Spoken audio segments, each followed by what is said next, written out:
Hello folks, welcome back to the channel. Tonight, I have a story that will make you question everything you think you know about the people around you. A story of trust, deception, and a descent into a place darker than you could ever imagine. So, get comfortable, maybe leave a light on, because this one stays with you. Let's dive in. You ever think you know someone? Like, really know them? That was how I felt about Dr. Daniel Reeves. A picture-perfect neighbor, successful, kind, respected. He had it all, or so I thought. He lived just across the street, and everyone adored him. He was a doctor, after all, smart, wealthy, and always willing to help. He and his wife, Lila, were the definition of a perfect couple. Their two kids, Jamie and Emily, were polite, well-behaved, and always smiling. They were the family that made everyone else feel like they were falling short. Then, one day, Lila and the kids were just gone. No goodbyes, no explanation, just vanished. Daniel played the grieving husband and father flawlessly.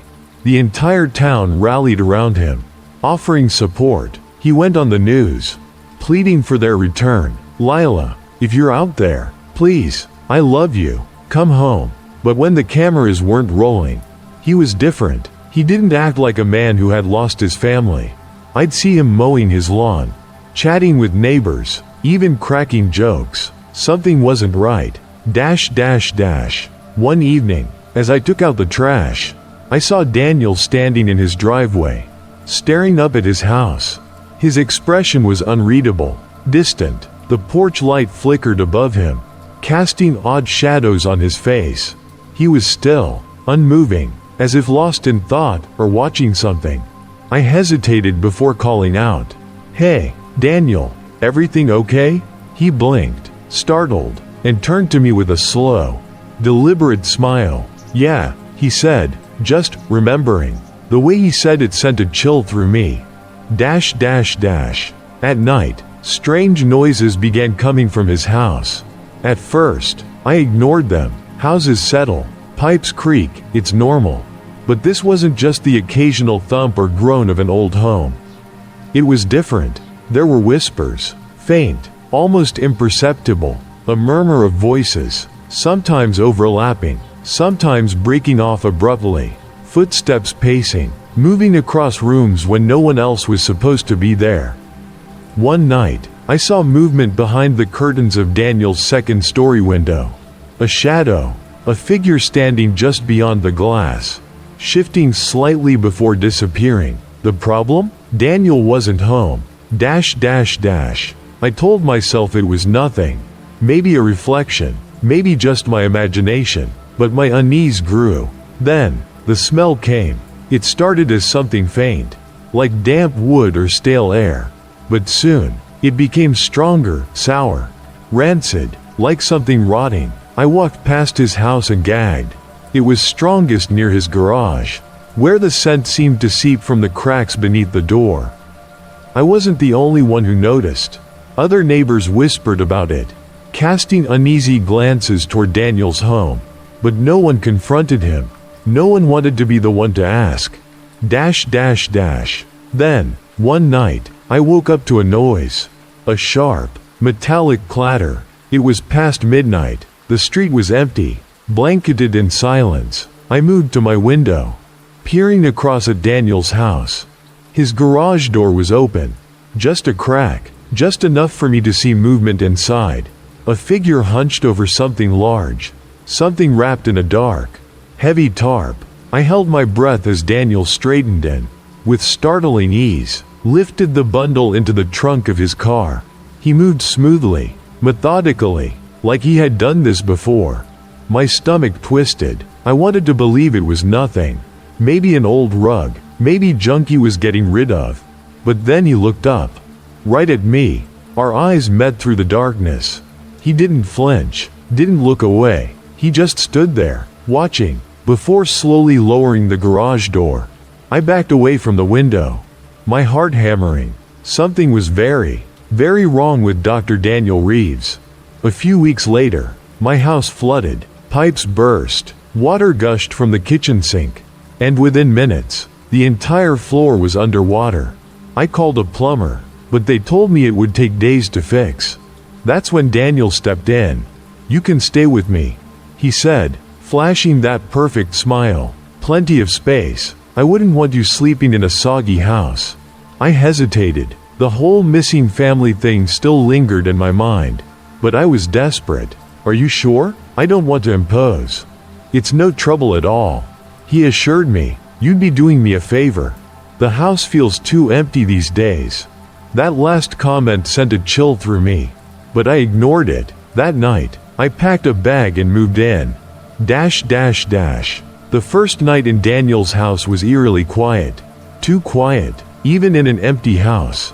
You expect some noise, creaks, the hum of a refrigerator, the distant murmur of passing cars. But here, nothing. It was as if the entire place was holding its breath. The guest room was spotless, almost unnaturally so. The bedding smelled of bleach. The furniture had no specks of dust. And there were no personal touches, no pictures, no trinkets, nothing that suggested anyone had ever stayed there before. I tried to shake the uneasy feeling, but as I lay in bed, staring at the ceiling, a faint creaking sound reached my ears. Footsteps, slow, deliberate, moving down the hall. I held my breath. The footsteps stopped right outside my door. Seconds passed, then minutes. Nothing. I finally exhaled and turned over, convincing myself it was just the house settling. The next morning, I woke up to the smell of coffee and something cooking. I found Daniel in the kitchen, flipping pancakes with practiced ease. The scent was mouth-watering. "Morning," he greeted cheerfully. "Hope you like pancakes. Smells amazing," I said, taking a seat at the counter. "You didn't have to cook." "I like cooking," he replied, placing a plate in front of me. "It helps clear my mind." I took a bite. The pancakes were perfect, fluffy, slightly crisp on the edges, with just the right hint of vanilla. "Wow," I muttered. "You could open a restaurant." He chuckled. "Lila used to say the same thing." His smile faltered just slightly, but it was gone as quickly as it appeared. As the day went on, I couldn't shake the feeling that something was off. The house was immaculate, yet it felt empty, hollow. I explored a bit, casually, pretending to admire the architecture. Everything was in its place, but it all felt too perfect, like a showroom house instead of a home. In the hallway, I found a door slightly ajar. It led to the basement. Something about it made my stomach turn. I glanced around. Daniel was outside, tending to his garden. I hesitated before pushing the door open and stepping inside. The basement was cold, dimly lit, unlike the rest of the house. It smelled musty, like old wood and damp concrete. Shelves lined the walls, filled with boxes labeled in neat handwriting. I ran my fingers over one. "Jamie's things, asterisk." A knot formed in my stomach. I lifted the lid, revealing neatly folded clothes, a baseball glove, and a framed photo of Jamie grinning widely. Dust had settled on it, like it hadn't been touched in a long time. I moved to another box. "Emily's things, asterisk." I didn't open it. I couldn't. My hands trembled as I backed away. That's when I noticed the farthest corner of the basement, a section shrouded in darkness. A heavy, locked door stood there, its presence foreboding.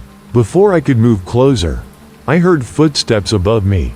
I shut the box, quietly made my way up the stairs, and slipped back into the hallway just as Daniel stepped inside. He looked at me and smiled. "You settling in okay?" I forced a smile back. "Yeah, your house is beautiful." His eyes lingered on me a little too long before he nodded. "I'm glad you think so." I excused myself to my room, my mind racing. Something wasn't right in this house, and I had a feeling I was about to find out exactly what it was. Daniel's house was immaculate. Every room was spotless, perfectly arranged, but something about it felt off. Too clean, too staged. The air smelled faintly of bleach. "You can stay in the attic," he said, leading me upstairs, only room I've got set up right now. The attic was surprisingly cozy. A bed, a small desk, even a mini fridge, but the door, it had a heavy, industrial lock, the kind you'd see on a vault. Not a bedroom. Why does the door lock? I asked, half joking. Daniel shrugged. Came with the house. Previous owner was paranoid, I guess. He laughed, but his eyes didn't. The first night was uneventful. Almost. I lay in bed, listening to the silence, a kind of thick, unnatural silence that pressed against my ears. No wind, no pipes creaking, just stillness. Then, around midnight, a sound, faint, but distinct, scratching. I sat up, heart hammering. The noise was coming from inside the attic walls. Slow, deliberate, like nails dragging across wood. Rats, I told myself, just rats. But deep down, I knew better. Morning came, and the sound was gone. I convinced myself I'd imagined it, a trick of an overactive mind. But as I went about my day, I couldn't shake the unease clinging to me like a shadow. Daniel noticed. You okay? You look like you didn't sleep. I forced a chuckle, just getting used to the place. You'll settle in, he assured me, might even start feeling like home. Something about the way he said it made me shiver. That night, the scratching returned, louder this time, closer. I pressed my ear to the wall, holding my breath. A whisper. My blood turned to ice. I stumbled back, heart pounding. The whisper had been faint, almost indistinguishable, but I heard it. My name. I barely slept. The next morning, I decided to investigate. As Daniel left for work, I stayed behind, claiming I wasn't feeling well. The attic had no visible crawl spaces, no vents big enough for an animal. But as I examined the wall, I noticed something odd, faint scratches, barely visible, running along the baseboard. Something, or someone, had been here before. I ran my fingers over the surface, feeling for any inconsistencies. Then, I pressed. A section of the wall shifted. A hidden door. My breath hitched. With a trembling hand, I pushed it open. Behind the door was a narrow passage, dark and musty. Dust clung to the air, swirling in the faint light from the attic. I stepped inside. The space was small, barely enough for a person to crawl through. The walls were lined with scratches, deep, desperate gouges in the wood. And then, in the farthest corner, something that made my stomach drop. A mattress, old, stained, chains bolted to the floor. I stumbled back, nausea rising. This wasn't just a hiding space. Someone had been kept here. Recently. A creak behind me. I turned, breath caught in my throat. Daniel stood in the doorway, watching. He didn't speak, didn't move, just stared, his expression unreadable. I swallowed hard, forcing a smile. I was just looking for storage. Didn't know this was here. A long pause. Then, he smiled. Some things are better left alone. That night, Daniel made dinner. And not just any dinner, a feast. Roast meat, steaming soup, fresh baked bread. Everything smelled incredible. Wow, I said, you really didn't have to go all out. Cooking helps me cope, he replied smoothly. Besides, it's nice to have company again. I took a bite. The meat was rich, tender, melting in my mouth. This is amazing. What kind of meat is this? Daniel smiled. Just a mix of things. Family recipes, handed down for generations. I didn't think twice. I should have. The warmth of the food settled in my stomach, a stark contrast to the chill running down my spine. The house was silent except for the clinking of utensils and the occasional crackling of the fireplace. Daniel watched me closely, his blue eyes glinting in the dim light. You like it? He asked. Voice smooth, calculated. I nodded, swallowing another bite. Yeah, it's incredible. Seriously, this is restaurant quality. He chuckled, dabbing at his lips with a napkin. I used to cook for Lila and the kids every Sunday. It became a tradition. The mention of his family sent a wave of unease through me. The room suddenly felt smaller, the air denser. "They must have loved your cooking," I said, testing his reaction. His smile didn't falter. "Oh, they did, especially Jamie. He always asked for seconds. Emily too, she loved the roast." I forced a chuckle. I can see why, but something in the way he said their names, so present, so recent, made my stomach twist. Halfway through the meal, I noticed something odd about the texture of the meat. It was tender, yes, but there was a slight chewiness to it, a depth of flavor I couldn't quite place. "Where did you get this?" I asked, trying to sound casual. "A special butcher," Daniel replied, pouring me another glass of wine. "A friend of the family." The words lingered in the air. My appetite waned. As I took another bite, a flash of something metallic glinted under the candlelight, buried within the meat. Barely visible, I carefully moved my fork, trying not to draw attention, and nudged it to the side of my plate. It was a small, thin piece of metal. No, not just metal, a filling. My heart stopped. My throat went dry. I pressed my napkin to my lips, forcing a swallow. I think I'm full," I muttered, pushing my plate away slightly. Daniel tilted his head, watching me with quiet intensity. "Already? But you were enjoying it so much." My fingers curled into my lap, my nails pressing into my palm. "Yeah, just ate too fast, I think." A slow nod. "Of course." The clock ticked in the background, the sound amplified in the suffocating silence between us. I needed to get out. I needed air, but I knew leaving too suddenly would arouse suspicion. "Excuse me for a second," I said, standing up. "Restroom?" Daniel gestured down the hallway, his gaze never leaving me. "Last door on the left." I walked slowly, forcing myself to breathe normally, my pulse thundering in my ears.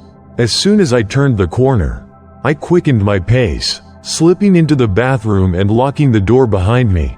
I gripped the sink, staring at my reflection. My face was pale, sweat beading along my forehead. My stomach churned, the food sitting heavy and unwelcome. I turned on the faucet, letting the water run as I reached into my pocket, pulling out the tiny piece of metal.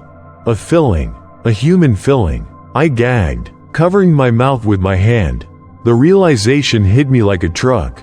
The richness of the meat, the unfamiliar texture, the way he spoke about his family in the present tense. My stomach twisted violently. I had eaten them. A knock on the door. "You okay in there?" Daniel's voice was gentle, too gentle. I forced a cough. Yeah, just a minute. I needed a plan. I needed to get out of this house. Now, that night, as I settled into bed, I tripped over a loose floorboard. Curious, I lifted it. Beneath it, hidden in a small compartment, was a dusty box. Inside, VHS tapes, labeled in neat handwriting. "My beautiful family, **. My pulse pounded as I slid one into the attic's old VCR. Static. Then, a home video. Lila and the kids, sitting at the dinner table, laughing, normal, happy. Then the camera panned to Daniel. His piercing blue eyes locked onto the lens. "My beautiful family," he murmured. The screen cut to black. Then, Lila, tied to a chair, her face streaked with tears, her voice hoarse from screaming. Daniel stepped into frame, holding a knife. He began slicing, slowly, methodically, like a butcher at work. And then, he picked up a piece and ate it. I recoiled, bile rising in my throat. My hands trembled as I ejected the tape. My breath ragged. The room suddenly felt colder, the shadows stretching and shifting around me. My fingers fumbled over the edges of the box, heart pounding in my chest. There were more tapes, each one labeled with a different date. With a sick feeling settling in my gut, I picked another at random and pushed it into the VCR. More static. Then, another dinner scene. Jamie and Emily, The children sat at the table, their little hands clutching forks, their eyes hollow. This time, Daniel stood behind them, a hand resting on each of their shoulders. "Say hello to the camera," he cooed, his voice eerily calm. Emily's lip quivered. "Please," she whispered, "please let us go." Daniel's expression darkened. In one swift motion, he grabbed Jamie by the hair, forcing his head back. The boy sobbed, his body stiff with terror. "We do not whine at the dinner table," Daniel said, his tone sharp but disturbingly even. "We appreciate what we are given." He pulled something from his pocket, a blade, glinting under the dining room light. I slammed the power button, yanking the tape from the VCR. My breathing erratic, my vision swam. The box of tapes sat there, an unmoving testament to the horrors hidden within these walls. I needed to leave, now. The attic door creaked as I moved toward it, my limbs heavy with dread. But then, a sound. A soft shuffle from downstairs. My heart stuttered. I wasn't alone. Slowly, carefully, I cracked the attic door open just a sliver. The hallway was empty, bathed in pale moonlight filtering through the windows. But the shadows in the living room shifted, moving unnaturally, a presence lingering just out of sight. I took a slow, steady breath. My only option was to get to the front door. I could make it if I moved quickly, quietly. With each step down the stairs, the air thickened, the silence stretching, suffocating. The floorboards betrayed me, creaking beneath my weight. I froze. A whisper, low, close, right behind me. "Enjoying the home movies?" Ice shot through my veins. My pulse roared in my ears as I turned my head. Daniel stood at the base of the stairs, bathed in shadow, his piercing eyes glinting with something dark, something twisted, and in his hands, a knife. I didn't think. I ran. I bolted down the stairs, my only focus on the door. My hands grasped at the lock, fumbling in panic. Behind me, I could hear him moving. Slow, deliberate. "Why are you running?" His voice was calm, amused. "We were just getting to the good part." I wrenched the door open, nearly tumbling onto the porch. Cold night air hit me like a wave, my lungs sucking in sharp breaths. I didn't stop. I ran down the street, my bare feet slapping against the pavement, Daniel's laughter echoing behind me. I ran until my legs gave out. I ran until I knew, without a doubt, I had been living in a house of horrors. I stumbled back, bile rising in my throat. I ran to the corner and vomited. And in the mess, I saw it. A glint of metal. Lila's wedding ring. Panic gripped me. If that was her ring, then what had I just eaten? Footsteps on the stairs. "You okay up there?" Daniel's voice, calm as ever. I scrambled to turn off the TV, my hands shaking. I locked the attic door, pressing my weight against it. "Yeah," I called out, voice cracking, "just tired." A pause. Then, his footsteps retreated. I grabbed my phone and dialed 911.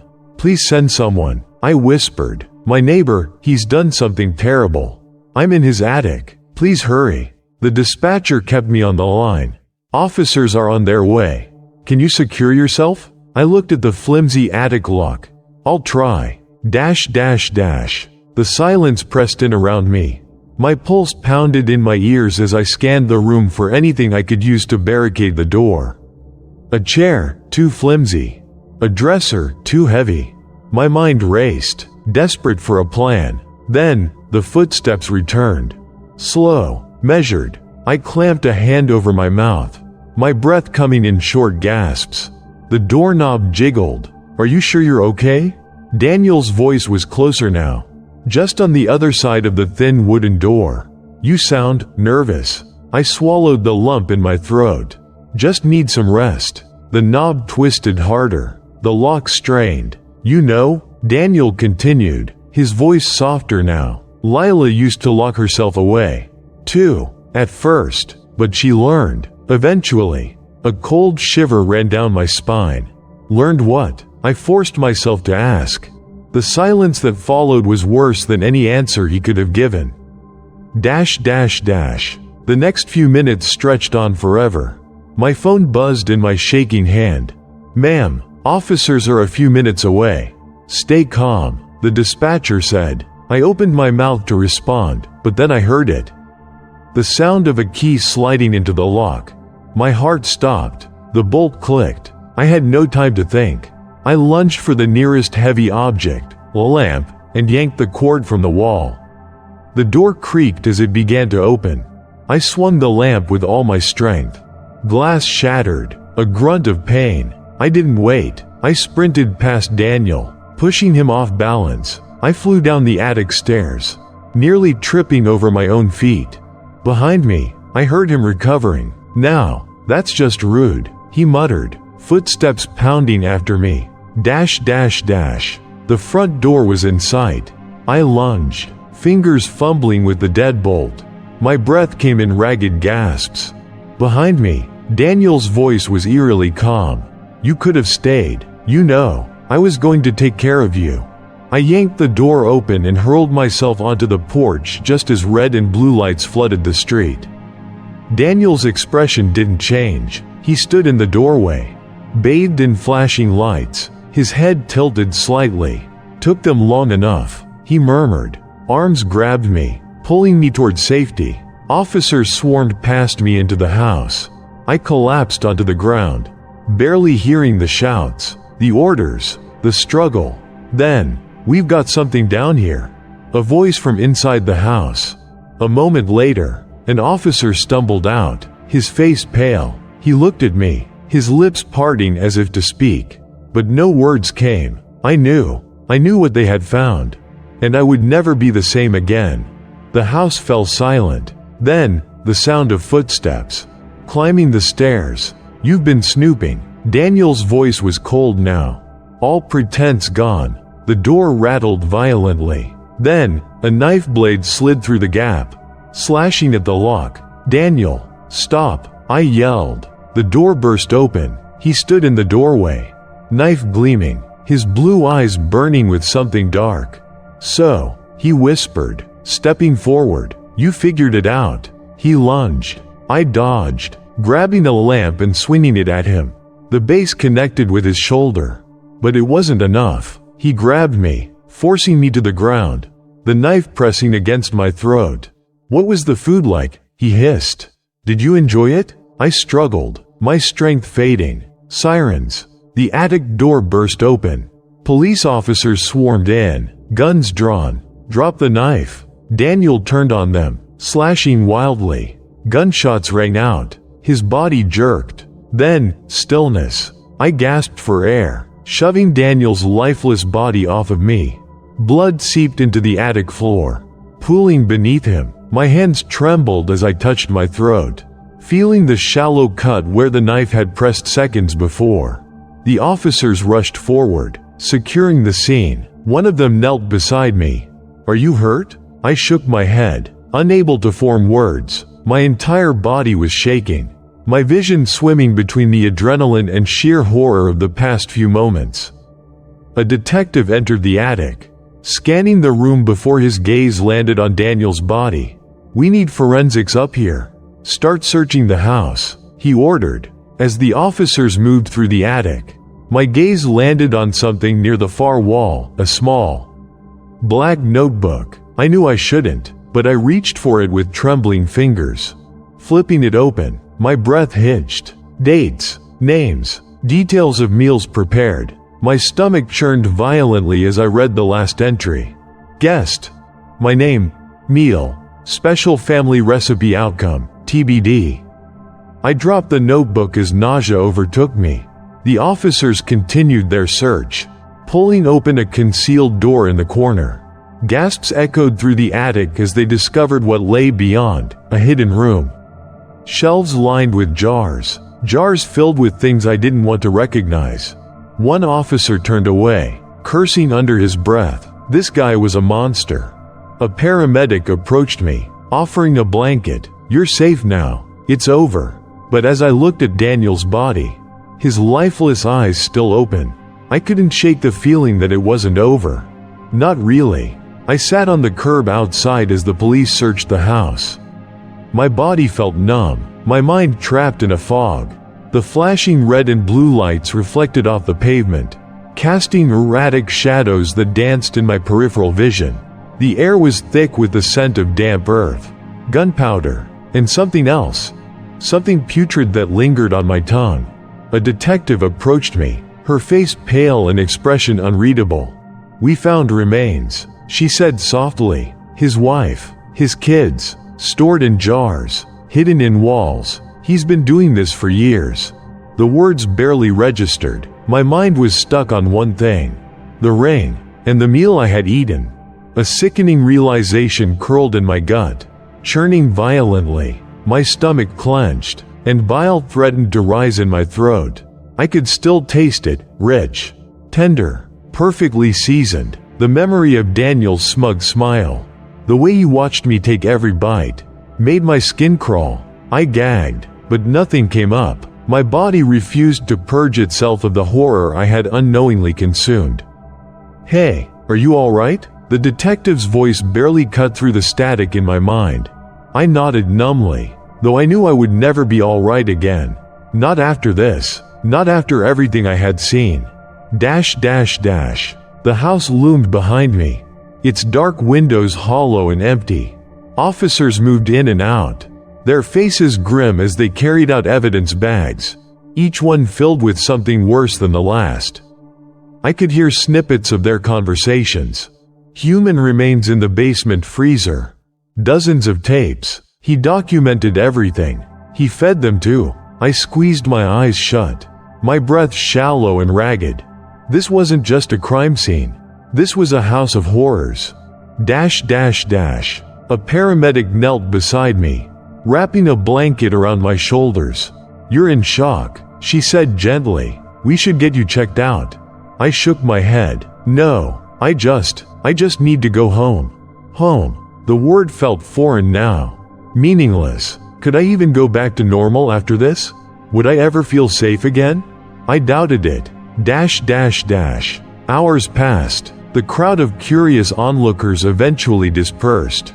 The flashing lights dimmed as officers began packing up. Daniel's body had been taken away, zipped into a black bag, yet his presence still loomed over everything. I glanced at the detective, my voice barely above a whisper. "Did he ever talk? Before you was?" She hesitated, then nodded. "A few words, right before he died." A cold chill ran down my spine. "What did he say?" Her expression darkened. He smiled and said, "I'll always be with you." My breath hitched, my hands curled into fists, nails digging into my palms. Somewhere, deep in the pit of my stomach, I knew Daniel wasn't gone, not really, and I would never, ever be the same again.